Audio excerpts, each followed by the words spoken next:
Hey Apartment Therapy, my name is James. And I'm Deanna, and we're in Los Angeles, California. Welcome to our tiny home on wheels. This is our newly renovated 2015 Ram Promaster. On the roof, we actually have 350 watts of solar, so this van can actually go completely off-grid and everything can continue to run off of solar power. Well, we were visiting my family on the East Coast is actually when COVID hit the US, so we decided to stay there, quarantine, and build out this van. Eventually, when things started to clear up, we took this on the road across the US and back to LA. I'd say our styles are pretty similar, but mine's probably a little more boho, and James likes a little more modern look, so for this, I think we fused them together. It's a little more minimalistic, but still inviting and comfortable. So let's give you the tour. So right when you walk in here, we have all of our light switches, and we have a separate switch for our overhead lights as well as our shower light. And we have them all on dimmer so that we're able to adjust them throughout the day. And we have a remote control that we installed that makes it so much easier to adjust it from any part of the van.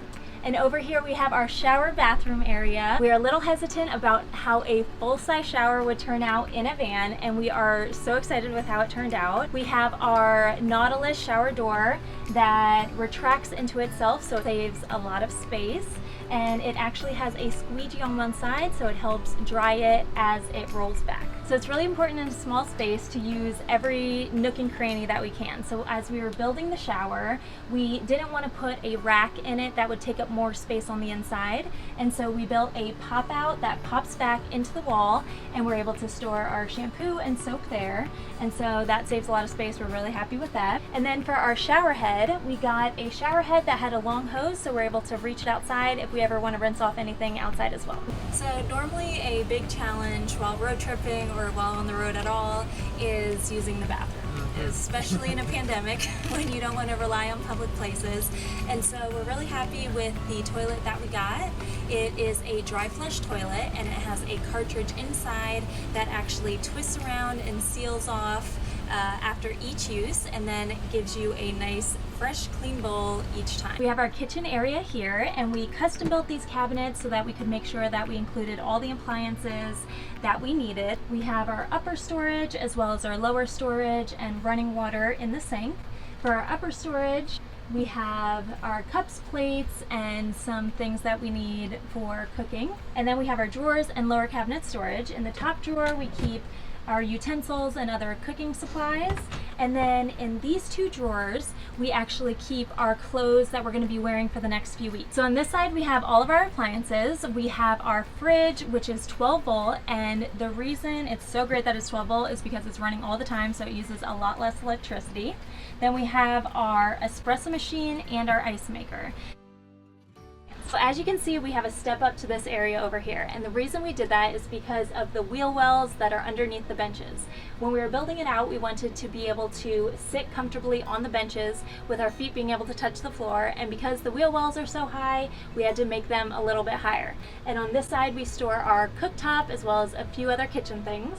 Then here we have our living room slash bedroom slash dining room.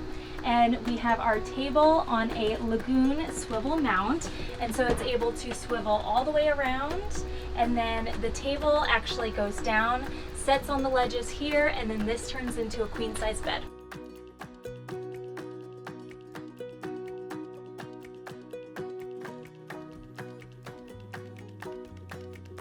So underneath these benches, we have so much storage. On this side, we have our water heater, as well as storage for our electric scooters and our hanging hammock chair. And on the other side, we have storage for our electrical system, as well as laundry and extra clothes. So we wanted to have some privacy as well as warm it up with some curtains. So we added in this bendable sliding curtain track that goes all the way around here, and we have a window that is in the door, so this goes all the way around so that it covers it as well. Behind this curtain, we have our cab area as well as overhead storage. In the overhead storage is where we store our bedding, and then when we actually purchased this van, it had a bench seat that went all the way across and didn't allow us to access the back from the cab area. So what we ended up doing was getting an individual seat, and we added a swivel mount to it, so we're able to turn it around, and it adds so much more space to the back.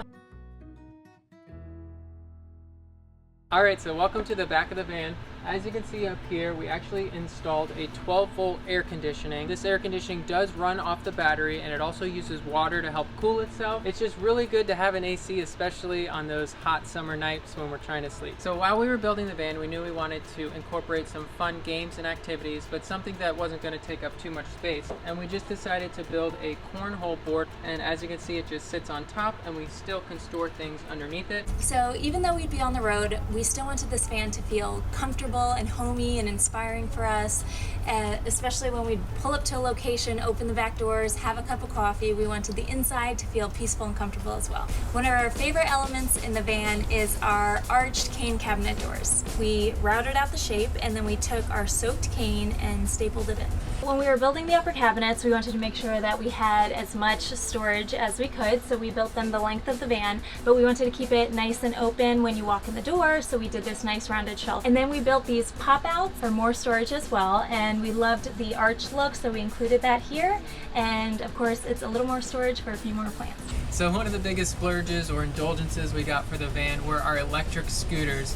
We first wanted to get bikes, but they were too big to store inside the van, so we found these electric scooters that actually can fold up and go inside the benches, and they've just been great to have because it's so easy to just park the van, bust these out, and then we can kind of explore the city. So during this van build, there was definitely a lot of DIY projects that we took on.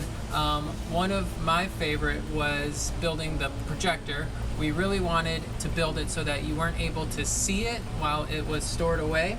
So we cut a hole in the bottom of the upper cabinet. We actually used a motorized blind for the screen, and you just press a button and it comes down electronically. And on the other side, we used a magnet to hold the projector up, and we're super happy with how it turned out. We had a lot of fun building this together, and even though it was a lot of hard work, it was totally worth all the adventures that we're able to take. And we actually were able to document the whole process on my Instagram. It's Deanna Dunn if you want to check out any of the behind the scenes. And we just want to thank you guys so much for touring our van and joining us today. All right, bye guys. Thank you. Bye, thanks.